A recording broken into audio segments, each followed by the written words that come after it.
Thank you all for coming out to the final event in this year's Community World Literary Series.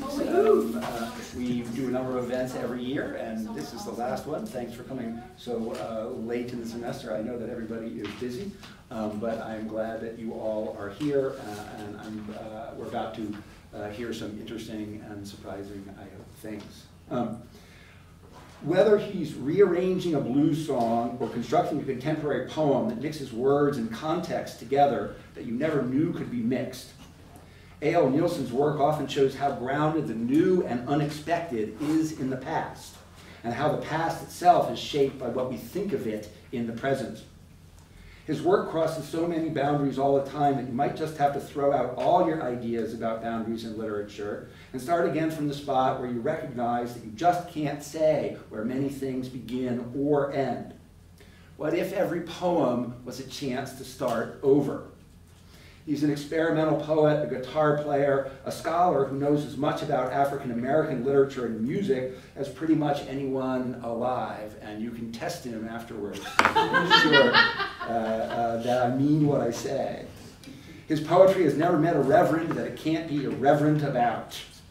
Much of his writing is funny, but it can turn shocking and tragic the moment you're sure that you can settle in for a laugh. He's the author and creator of so many different things and kinds of things that if I tried to list them, I'd take over this whole reading. So instead of that, I'll just say that I've been following what he does for a long time now, and I'm extremely glad to be introducing him to you. Please welcome Al Nielsen.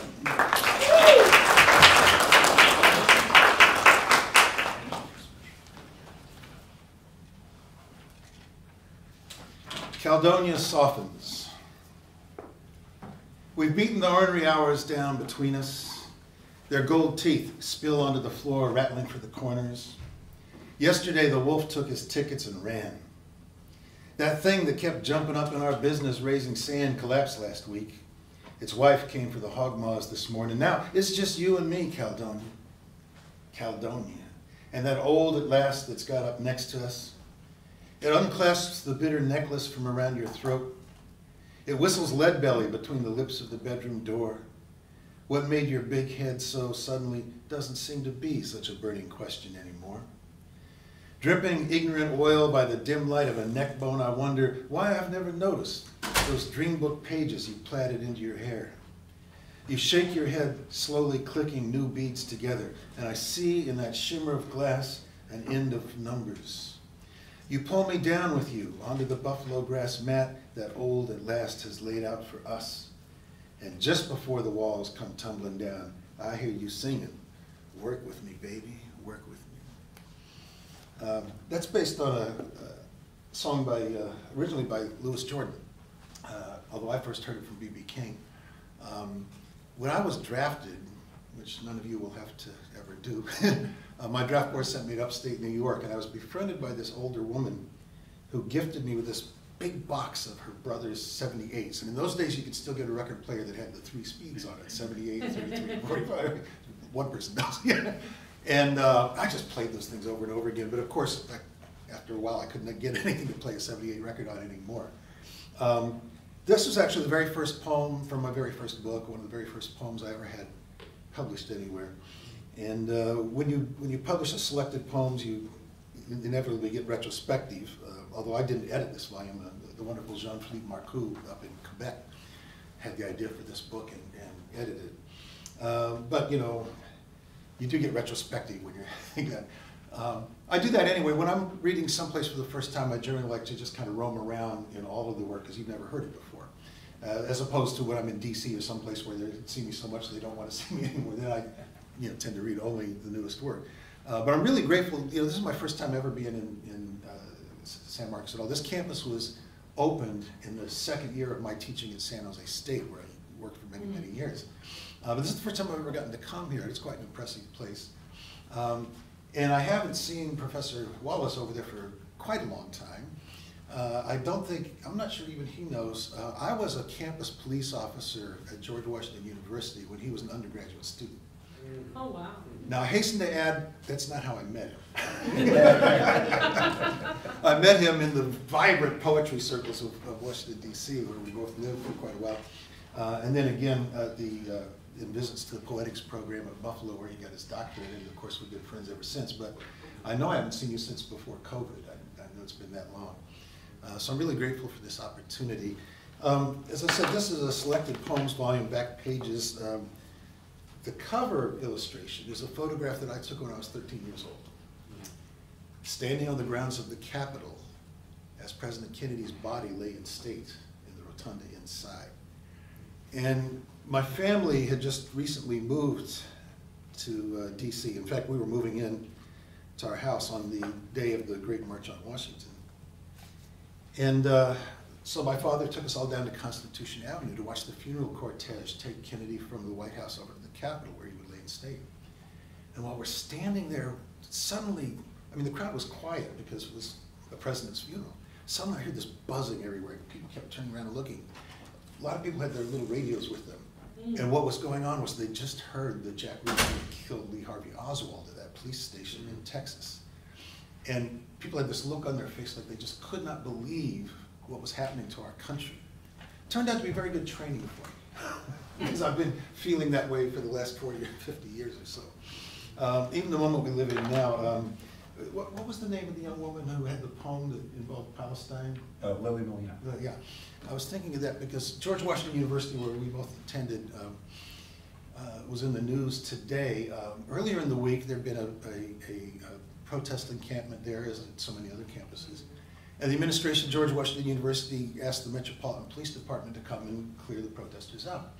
The Metropolitan Police Department came, looked, saw people peacefully sitting around having discussions, and went back to their offices. This has enraged certain people in Congress.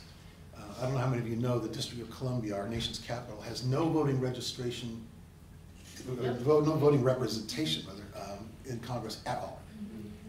So they're entirely dependent upon the whims of these people from other states, even for the spending of their own tax dollars. And today, several of those representatives have been threatening the mayor of Washington, D.C. that they're going to hold up their own tax dollars, if they don't do something about that entirely peaceful encampment. Now, not all encampments have been peaceful. You probably saw what was happening at UCLA yesterday, for example. But at least at places like Brown, I think Northwestern, George Washington, it's been a time for reflection, meditation, and conversation, which is what we want. Because at bottom, we're all opposed to massacres of any kind, right? Thank you. But there's another reason I mention this. In a span of just 5 months, every university in Gaza has been destroyed. Every single one. Wiping out the opportunities for higher education for an entire generation of young people in Gaza.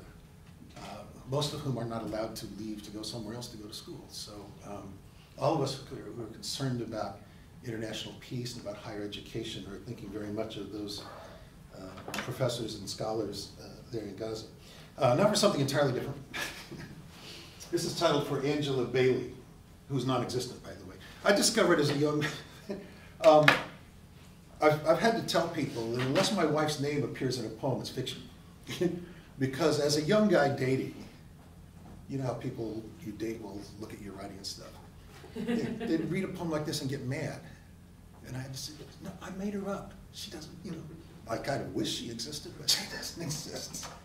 But my dear wife knows that if the poem says Anna, it's about her. For Angela Bailey. Light sliding over the shades, smoking glass scattered in the rug, gleamed like the streets of Baltimore by arc light. You wouldn't want to dance there barefoot. It was a cover I'd shattered, straining for a fit, and cut my feet on bits of fingerprint, walking from the shower to the door, a buzzing in my ears, thinking, glass is a man's steady friend. The one that works its invisible way through the body, and coming to the door, found what I'd always wanted, my mouth full of it, the house whistling empty behind me. There are things too transparent to be believed. How any of us get through without love, or with the wrong one. I won't even try it. We could see our way clear if it weren't so hard to swallow shards that stick in lips formed to follow a well-turned leg, rephrasing evening's approach. The shape your skin takes in the morning, your hair waving at the window. What stands between us never happened. I like to have it there where I can watch it glisten.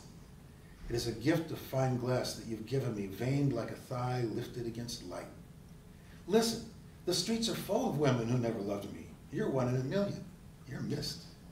I'm going to be in South Bend for the next few days. Call me when I get back. We had landlines in those days, too. Exemplary sentence. Anybody here ever had to take freshman English? You're all the smart guys that GEW? passed out of it, right? But you probably took some English class in composition at some point.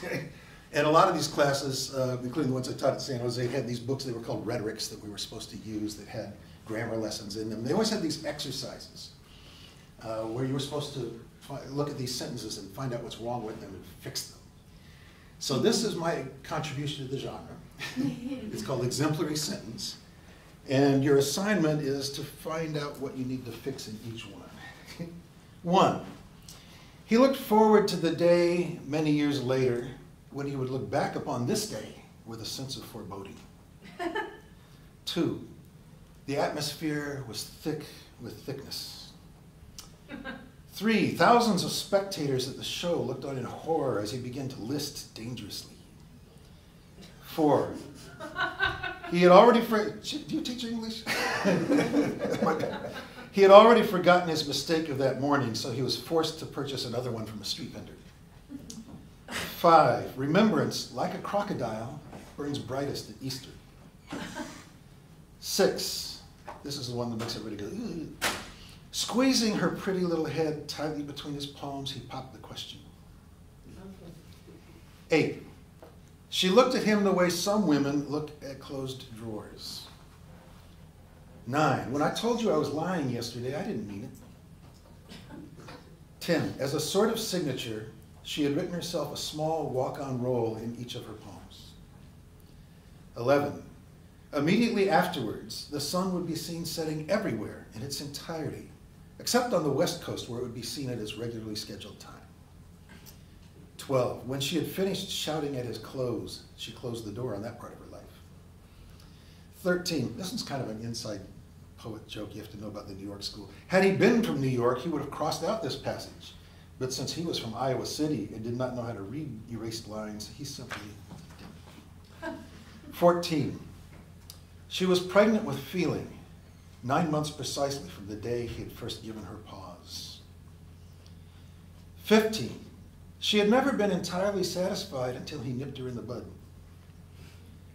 16, after a long night trying to think of another word that meant skeleton, he finds that he's completely forgotten the name Signorelli. 17, if we had it all to do over again, we'd have to do it all over. 18, this next one is the only instance of found poetry in the entire book. This was spoken to me from above, by which I mean a PA system in a Walmart. 18, will the owner of the Blue Horizon please remove it from the handicapped area?